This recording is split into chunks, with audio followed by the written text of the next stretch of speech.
주님을 찬양합니다. 이번 시간에 우리는 메시지 4번의 결정에 왔습니다. 함께 우리가 이 제목을 선포하기를 원합니다. 하나님의 신원자들의 신성한 격려를 통해 하나님의 집을 건축하는 일을 회복함. 이번 메시지의 중심은 하나님의 신원자들의 격려입니다. 교회를 강화하고 또한 성도들의 영을 분발시키기 위하여 신원자들이 필요함을 보여주고 있습니다.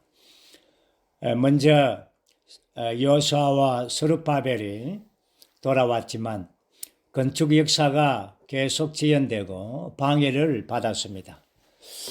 그래서 이제 여호수아와 스룹바벨을 강화하는 이러한 신원자들이 필요함을 보여주고 있습니다. 그들은 바로 학개와 스가랴입니다. 오늘날 우리에게도 여전히 교회 건축을 위하여 이러한 신원자들이 우리에게 필요합니다. 두 사람만이 아닌 우리 모두가 다 이 신원자들의 이러한 사역을 감당하는 자가 되기를 원합니다. 그래서 신원자들을 통하여 제사장 직분과 왕의 직분을 강화해서 그리스도의 몸이 이 시대에 건축되기를 원하는 것입니다. 먼저는 이 말씀을 해방한 민노르천 행제님의 이 서론의 말씀에서 특별히 이 건축에 관하여 말씀하실 때 이사야서 66장 1절과 2절 말씀을 언급해 주었습니다. 그리고 거기에 놀라운 아주 위대한 각주를 말해 주었습니다. 제가 이사야 66장 1절 2절을 읽어드리겠습니다. 여호와께서 이렇게 말씀하신다. 하늘은 나의 보좌여 땅은 나의 발받침대이니 너희가 나를 위하여 건축할 집이 어디 있겠으며 내가 안식할 곳이 어디 있겠느냐. 이 모든 것을 내 손이 만들었으므로 이 모든 것이 생기어 났다. 여호와의 선포이다. 그러나 내가 이러한 사람을 굽어보리니 곧 가난한 사람과 통회하는 영을 가진 사람과 내 말에 뜨는 사람이다. 이 말씀을 하시고는 아주 놀라운 각주를 또 말씀해 주었습니다. 그것이 66장 1절에 있는 1번 각주의 말씀입니다. 사도행전 7장에서 스데반의 메시지와 일치하죠. 하나님은 하늘이나 땅을 그분의 거처로 여기지 않으시며 이스라엘 자손이 그분을 위해 건축할 물질적인 집인 성전도 그분이 안식할 곳으로 여기지 않으신다. 구약에서 성막과 성전은 다만 하나님과 이스라엘 자손의 연합의 상징이었으며 하나님은 이스라엘 자손을 그분의 실질적인 집으로 여기셨다. 하나님은 이스라엘 자손과 연합되셨고 그들과 한 실체가 되셨으며 이 한 실체는 하나님과 이스라엘의 경건한 백성이 함께 거하는 영적인 집이었다. 이것이 민노르행제님의 서론에서 하나님의 집에 대한 거처, 상호 거처에 관한 놀라운 최고의 각주를 우리에게 소개해 주었습니다. 우리가 알듯이 성경은 생명의 책이며 또한 건축의 책입니다. 이러한 성전 건축에서 아주 중요한 재료가 무엇인가? 성전 건축의 재료는 바로 하나님과 사람과 하나님의 연합. 이것이 바로 하나님의 신성한 건축인 것입니다. 사람의 손으로 지은 것, 창조물에 의한 모든 어떠한 것들은 다 그분이 거할 집이 아닌 것입니다. 이 모든 것은 다 예표이죠. 주 예수님께서 예루살렘에 방문하실 때에 그게 제일 먼저 성전을 정결케 했습니다. 이것이 바로 주님은 하나님의 집의 건축에 대한 이러한 열망을 가졌었다고 말씀했죠. 이러한 성경 전체 안에서 하나님의 중심부담 또한 그분의 갈망인 건축에 대하여 우리가 이 내용을 자세하게 볼 것입니다.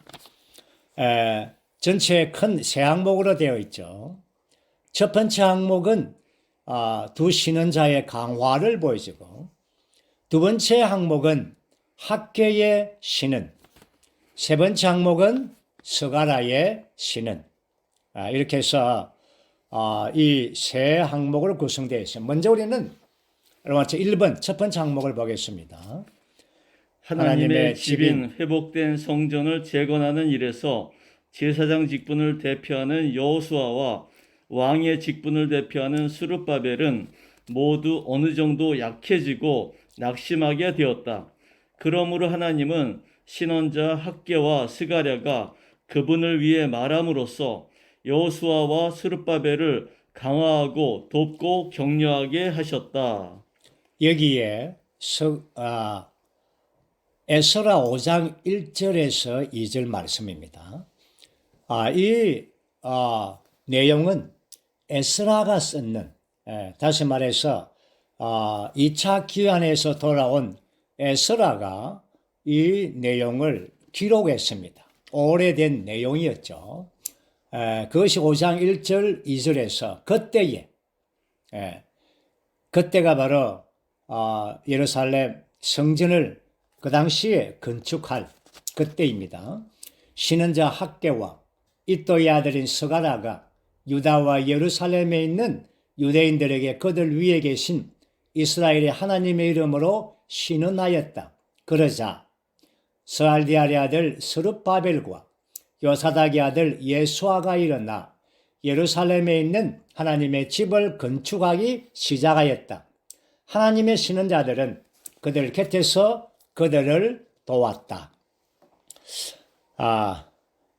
이러한 학개와 스가랴의 신원이 하나님의 집의 건축을 강화하고 분발시키고 격려하고 또한 건축해 했습니다. 먼저 우리는 이 내용 안에 깊이 들어가기 전에 전체적인 그 연도의 개락적인 역사를 한번 짚어보겠습니다. 먼저는 BC 606년경에 이스라엘이 포로로 잡혀갔죠. 그리고 70년이 찬 그 해에 BC 536년에 이스라엘은 포로에서 귀환되어 왔습니다. 그리고는 그 다음 해에 BC 535년에 성전 기초를 세웠죠. 그래서 아주 놀랍게 그들은 감격하고 아주 영광을 하나님께 돌렸습니다. 그리고는 그 뒤에 이러한 대적의 방해가 있었습니다. 사탄의 공격이 있었죠.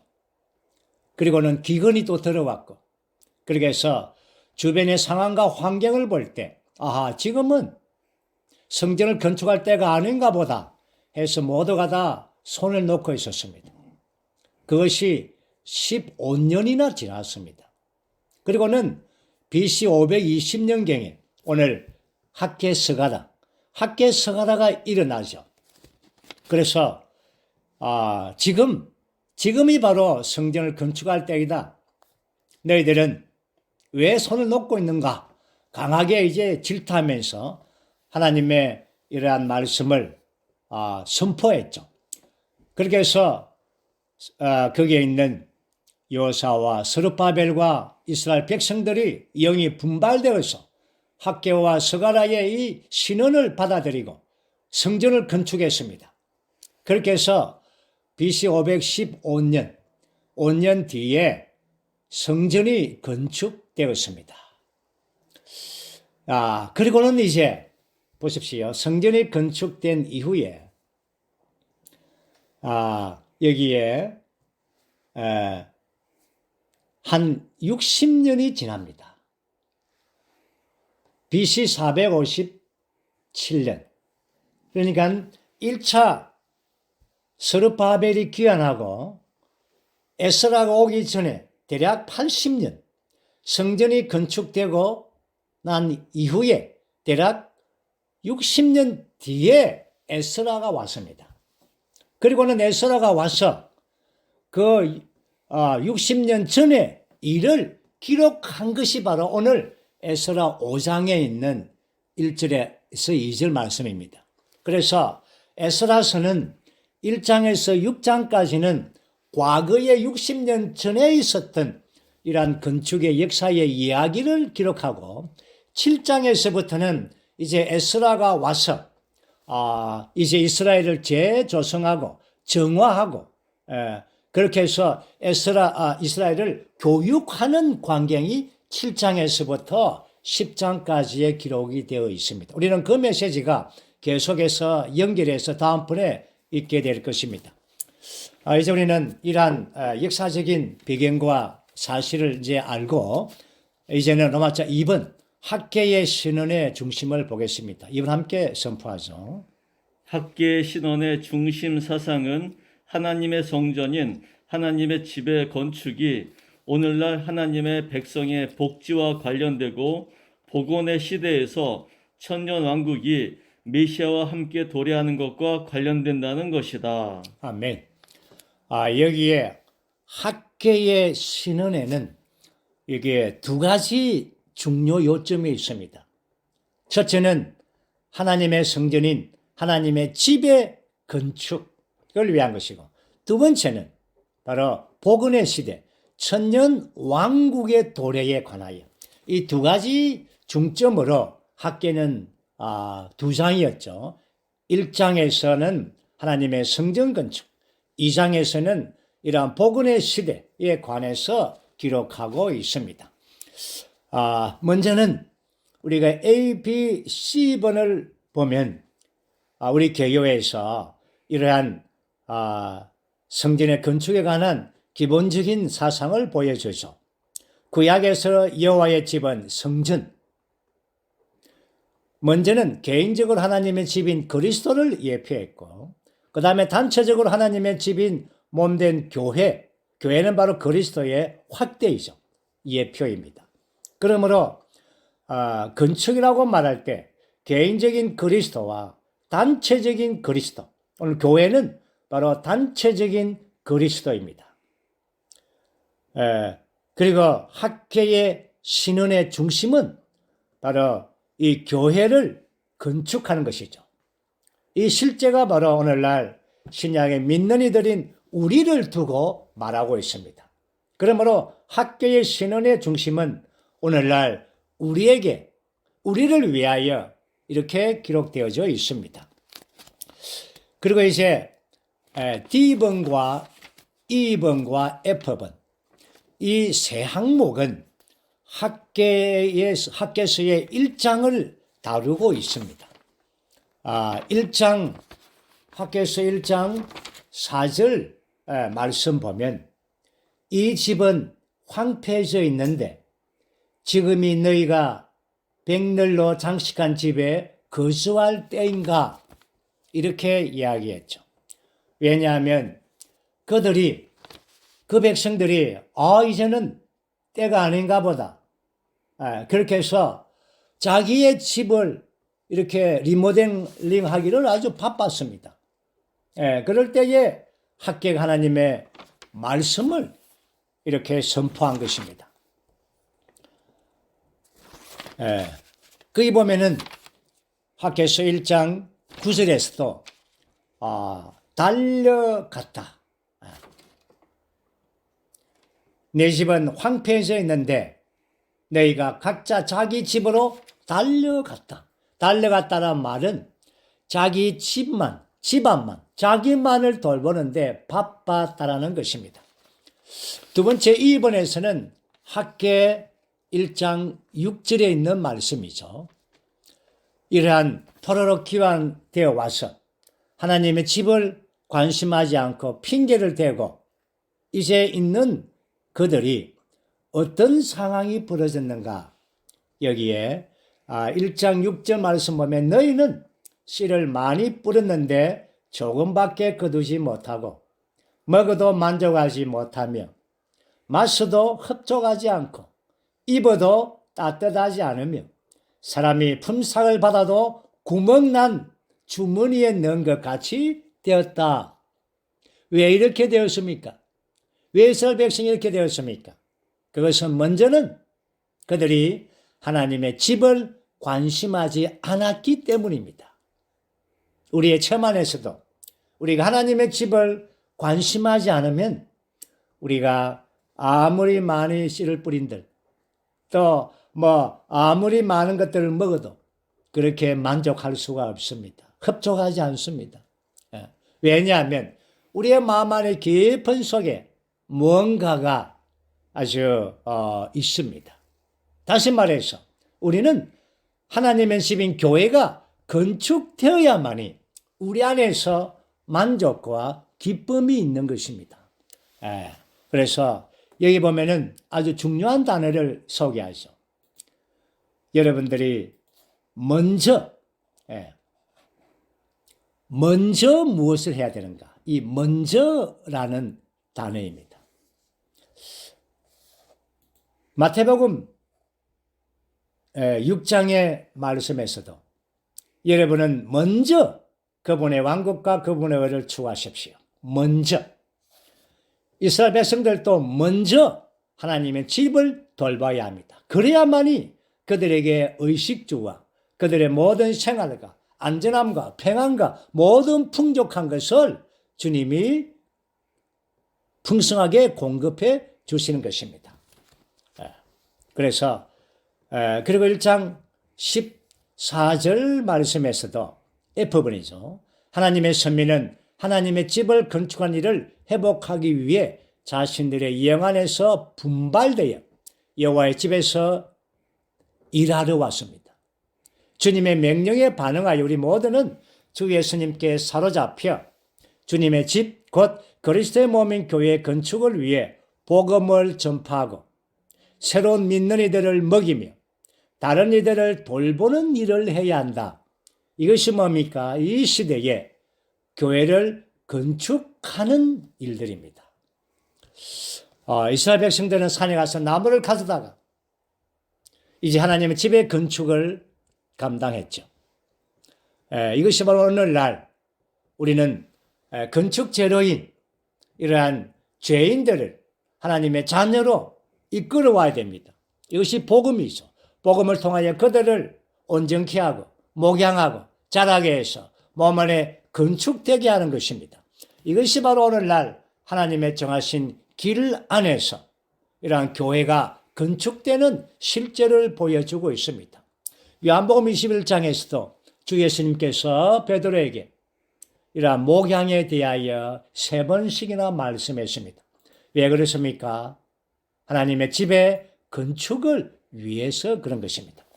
이제 우리는 학계에서 이상의 요점으로 가보겠습니다. 이것은 G번과 H번과 I번입니다. 이 세 요점들이 학계에서 2장입니다. 학계에서의 2장은 2가지의 중점으로 되어 있는데 첫 번째는 장차올 왕국에서의 메시아에 대한 예언, 두 번째는 천년 왕국에서의 여호와의 집에 대한 예언입니다. 먼저 G번이 바로 장차올 왕국에서의 메시아에 대한 약속이죠. 학계서 2장 7절 상반절 내가 모든 민족을 뒤흔들리니 모든 민족이 갈망하는 이가 올 것이다. 모든 민족이 갈망하는 이 그분은 바로 그리스도이십니다. 모든 민족이 갈망한다 할 때 우리는 이 말이 이방인들이 왜 갈망하는가 이렇게 생각할 수가 있을 것입니다. 그렇지만 보십시오. 사실 이 땅에 있는 모든 민족, 모든 사람들은 빛을 좋아합니다. 사랑과 기쁨을 좋아합니다. 정의로움을 찾습니다. 정말 그런 나라, 그런 나라가 되기를 그들은 마음속 깊은 곳에 바라고 있습니다. 그러나 이러한 것들의 실제는 바로 그리스도입니다. 우리 안에서 어떠한 빛과 사랑과 또한 기쁨과 정의로움이 사람 안에서 나올 수가 있지만, 그러나 그것은 이 장갑에 이 손이 없는 장갑처럼 이러한 껍데기뿐입니다. 그러나 손이 장갑 안에 들어와야 그것이 그 장갑의 이러한 실제가 되는 것입니다. 마찬가지로 오늘 온 나라 모든 사람들이 정의로움과 올바름과 공평함과 또한 빛과 기쁨과 즐거움과 많은 것들을 바라고 있습니다. 그 실제는 그리스도입니다. 그리스도께서 오셔야만이 그들에게 이러한 만족하는, 모든 민족이 만족하는 이가 오게 되는 것입니다. 이스라엘 백성들이 포로에서부터 바벨론에서부터 예루살렘으로 돌아왔습니다. 이것은 바로 바벨론에 돌아온 것은 주님께서 첫 번째 오시게 하기 위한 것입니다. 그러나 두 번째 오시게 하는 것은 하나님의 집인 교회가 건축되는 것입니다. 이제 우리는 주님의 두 번째 오심을 우리 모두가 다 기다리고 있습니다. 그분이 오시는 그 길은 바로 교회가 건축되어서 그리스도의 몸을 갖게 되는 것입니다. 그래야만이 주님께서 이 땅에 다시 오실 수가 있는 것입니다. 그리고 학계 2장에서 두 번째 요점은 바로 2장 7절 하반절입니다. 그러면 내가 이 집을 영광으로 가득 채우겠다. 이 집을 영광으로 가득 채우겠다. 이러한 하나님의 집에 건축이 있을 때 하나님의 영광이 가득 찬다는 것입니다. 우리는 이 솔로몬의 성전과 스룹바벨의 성전의 건축이 있을 때마다 하나님의 영광이 그 안에 가득했습니다. 이제 천년왕국 안에서 이스라엘에게 또다시 하나님의 영광이 가득할 때가 있습니다. 그것은 바로 하나님의 집이, 성전이 건축할 때입니다. 그것은 바로 솔로몬의 성전이 아닌, 스룹바벨의 성전이 아닌 누구의 성전입니까?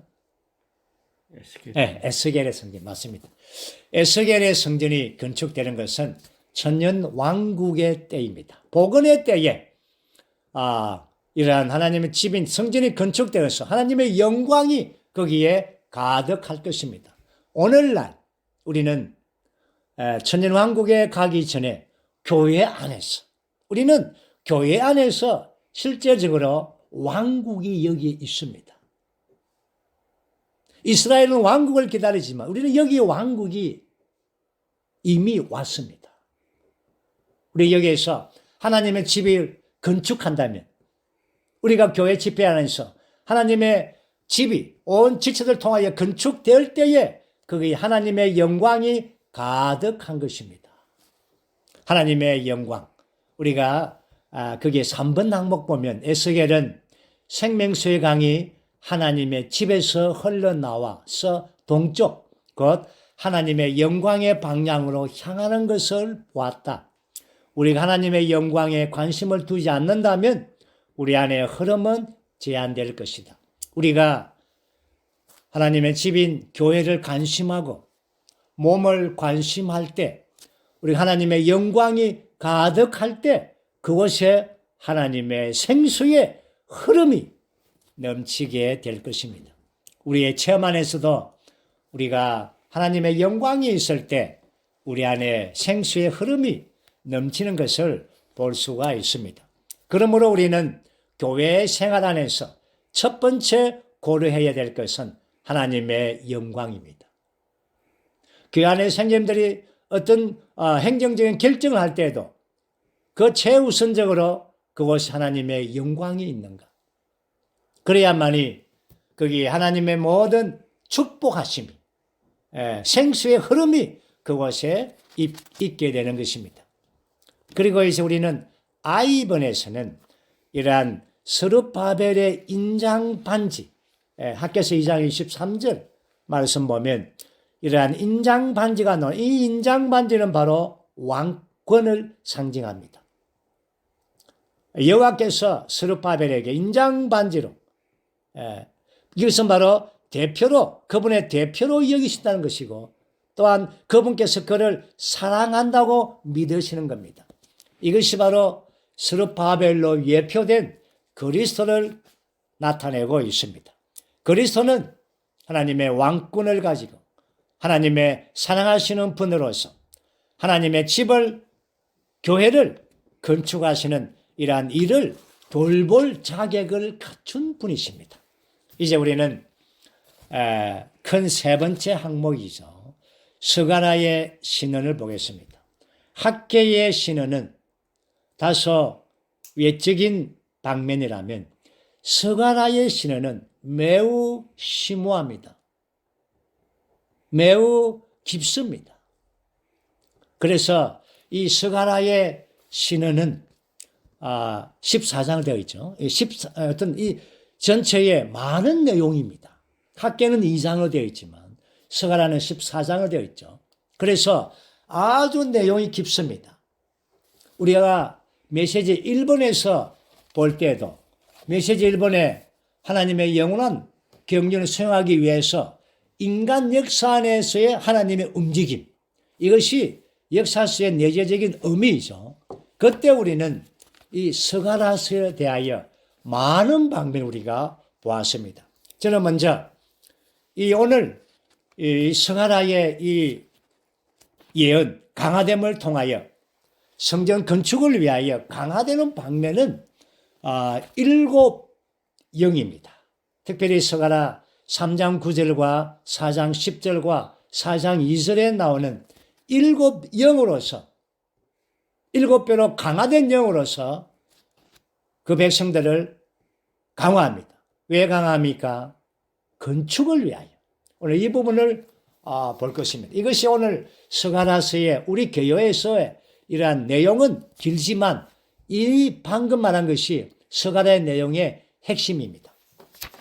먼저 저는 이 스가랴서의 핵심적인 내용을 다루기 전에 스가랴서의 1장에서 14장 전체에 아주 심오하고 비밀한 계시가 많다고 했습니다.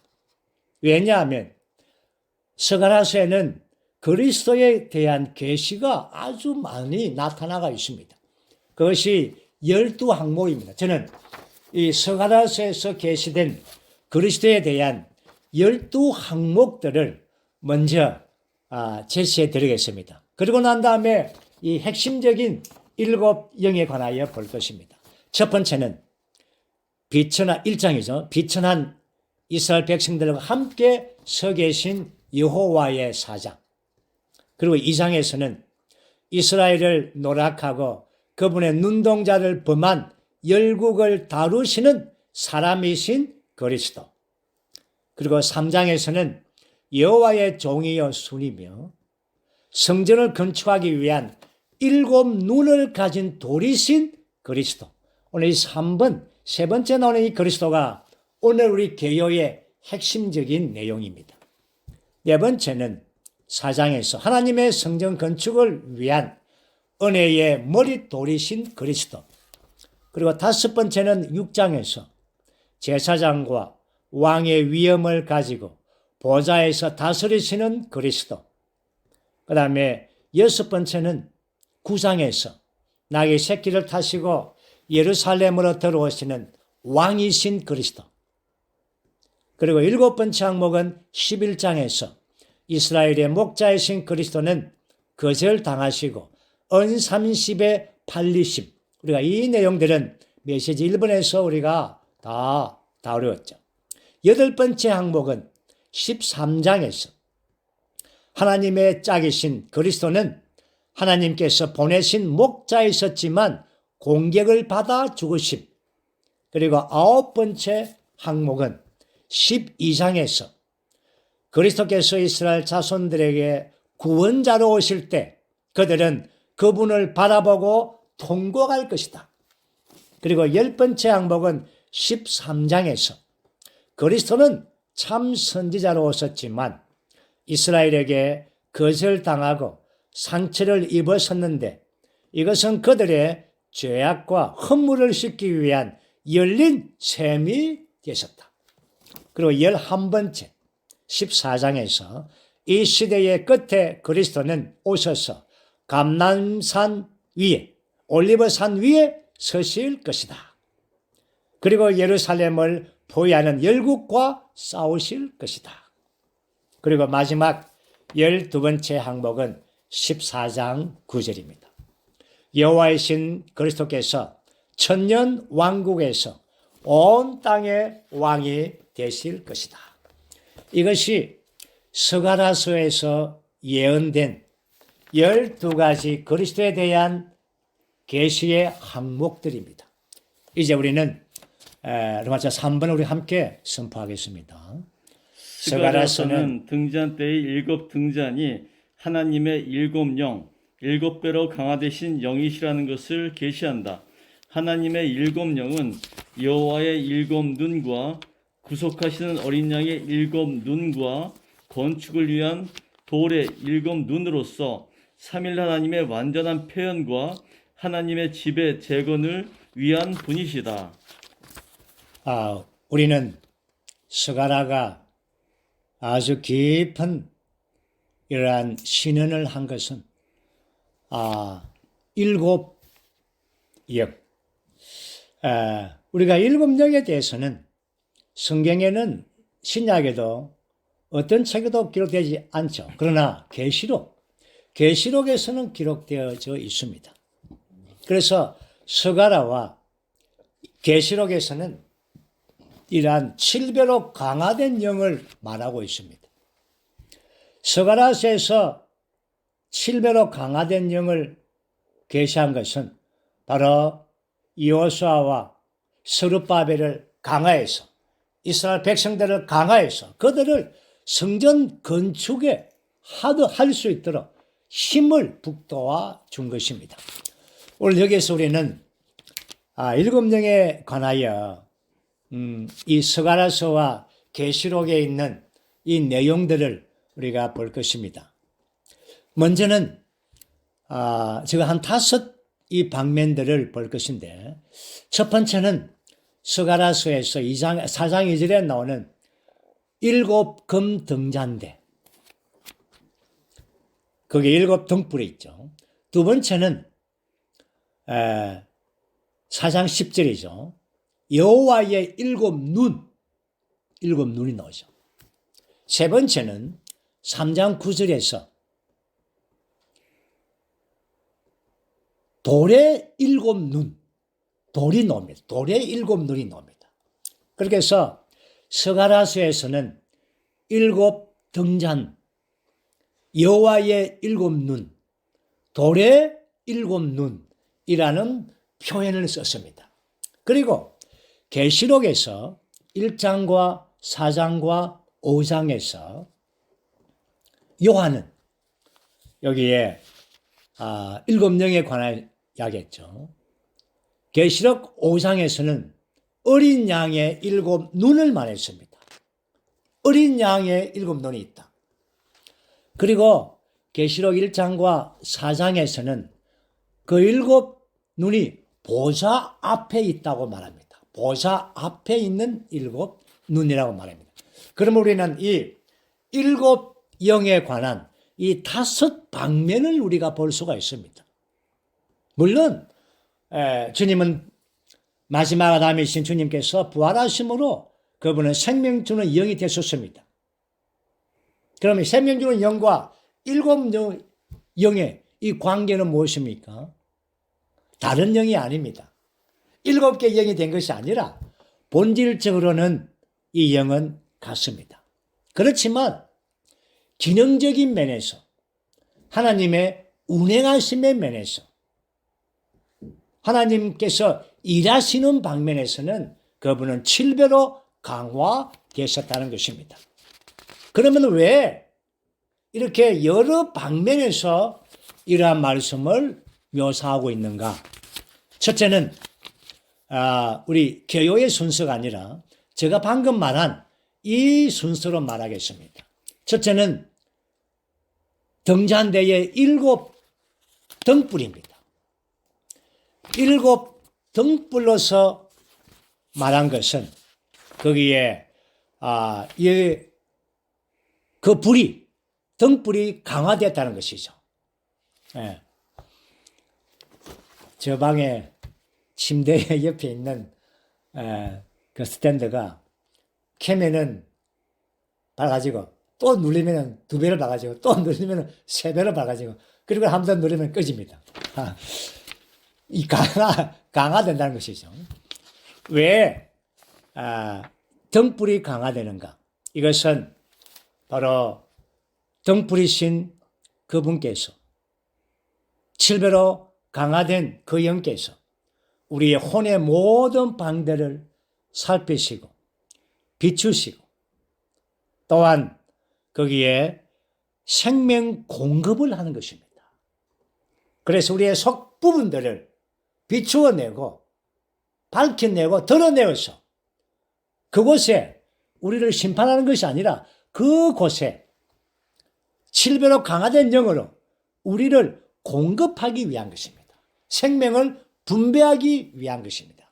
그렇기 때문에 그분은 7배의 등불로서 우리를 비추고 있는 것입니다. 광화하고 있는 것입니다. 그리고는 두 번째 방면에서는 여호와의 7 눈이라고 했습니다. 눈이라는 것은 눈은 무엇입니까? 바로 옮겨 부은 것입니다. 눈은 뭘 주시하죠. 바라보죠. 그럴 때에 뭔가 옮겨 부음이 있습니다. 제가 한 가지 이런 예를 들겠습니다. 제가 94년경에 그 미국에 있는 동안에 교통사고가 났습니다. 그래서 변호사 사무실에 가서 그 내용을 진술하러 갔습니다. 조금 두렵죠. 그런데 의자에 앉아서 진술하는데 앞에 그림이 큰 게 있는데 큰 눈이 딱 보고 있어요. 그 그림을 딱 보니까 안에서 뭔가 들썩 겁이 나고 두려움이 왔습니다. 그리고는 외면을 하려 했는데 계속 그 눈 날 보고 있어. 사람의 큰 눈이. 이거 그래서 내가 이거 죄짓고는 못 사겠구나. 저 눈이 계속 보고 있구나. 그런데 여기에서 7 눈은 여러분 우리를 심판하시는 것이 목적이 아닙니다. 7 눈은 우리를 물론 감찰하십니다. 우리를 살피십니다. 우리를 드러내 줍니다. 주입시켜 줍니다. 그리고는 그분 자신을 우리 안으로 옮겨 부으시기 위한 것입니다. 그래서 7 눈을 통하여 우리는 그분의 옮겨 부음, 강화된 옮겨 부음을 통하여 우리는 변화되고 건축 제로가 되게 하는 겁니다. 아멘. 그리고 이제 세 번째 뭐랬습니까? 세 번째는 돌의 7 눈입니다. 스가랴서에서 너무나 참 기묘합니다. 왜 돌 안에 7 눈이 있는가? 이건 정말 이것은 심오하지 않습니까? 이것은 바로 건축을 위한 것입니다. 그렇기 때문에 스가랴의 신언은 깊다는 것입니다. 심오하다는 것입니다. 이 돌의 7 눈은 바로 그리스도입니다. 건축을 위하여 거기에 기초 돌이신 그리스도는 건축을 위하여 떠받치고 있죠. 모퉁이 돌이신 그리스도는 유대인과 이방인을 함께 연결하고 있죠. 꼭대기 돌이신 그리스도는 거기에 은혜가 넘친다는 것입니다. 이러한 7 눈이 돌 위에 있다는 것은 돌은 건축을 위한 것입니다. 그러므로 그리스도의 몸의 건축을 위하여 이러한 강화되신 7 일곱 눈이 필요한 것입니다. 그리고 다섯 번째는 계시록에 있는 뭐였습니까? 어린 양의 일곱 눈. 어린 양의 일곱 눈은 무엇입니까? 이것은 바로 이 방면은 그리스도의 구속을 말하고 있습니다. 법리적인 구속이신 그리스도를 우리에게 주입하는 것이죠. 그러므로 우리는 어린 양의 일곱 눈을 통하여 법리적인 구속을 받을 뿐 아니라 여기에 돌의 일곱 눈을 통하여 유기적인 구원을 강화하는 것입니다. 이것이 바로 하나님의 완전한 구원이죠. 법리적인 구속과 유기적인 구원을 이루는 것입니다. 여기에 일곱 눈, 어린 양의 일곱 눈과 돌의 일곱 눈을 통하여 하나님의 완전한 구원을 통하여 이러한 하나님의 경륜이 우리를 통하여 교회를 통하여 완성되게 하는 것입니다. 여기서 그리스도는 돌이며 여호와이며 어린 양이십니다. 그리고 이제 다섯 번째 마지막 항목이 뭐였죠? 보좌 앞에 일곱 눈입니다. 계시록에서는 이 일곱 눈이 보좌 앞에 있다고 말합니다. 왜 그렇습니까? 이것은 바로 하나님의 심판을 위한 것입니다. 하나님의 보좌가 열렸습니다. 그리고는 거기에 심판이 이 땅에 대한 심판이 임하게 됩니다. 계시록 4장 5절 말씀 보면 그 보좌에서 번개와 음성과 천둥이 나왔습니다. 이것이 바로 심판인 겁니다.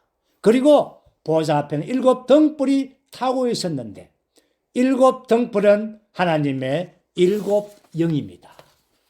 이것이 바로 보좌 앞에 일곱 눈은 일곱 영은 바로 그분의 심판을 통하여 이제 이 시대를 마감하고 하나님의 집을 건축하는 이러한 방면을 보여주고 있습니다.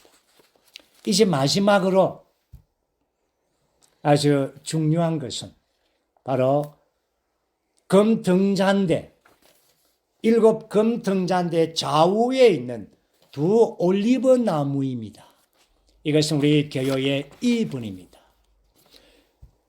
좌우에 이 두 기름의 아들들이라고 말합니다. 그래서 이 기름, 올리브 나무에 이 기름을 통하여 이 금등잔대 안으로 이렇게 넣습니다. 이 기름이 어떤 기름입니까? 어떤 기름이죠? 금기름입니다. 금으로 된 기름, 금기름. 하나님의 생명과 그 하나님의 생명의 본성에 그 기름을 등잔대 안으로 계속 흘러 넣는 것입니다. 여기서 우리는 기름의 두 아들에 관한 이러한 네 가지의 중점을 볼 것입니다. 첫 번째는 이 기름의 두 아들은 그 시대의 제사장 직분인 여호수아와 왕의 직분인 스룹바벨입니다. 왜냐하면 제사장 직분과 왕의 직분을 강화시키는 것이죠. 금기름을 계속 넣습니다. 그래서 하나님의 집의 건축을 완성하게 하는 것이죠. 두 번째는 여기에 모세와 엘리야입니다. 이 시대의 끝에 대환란 동안 3년 반 동안 두 정인이 이제 활동합니다.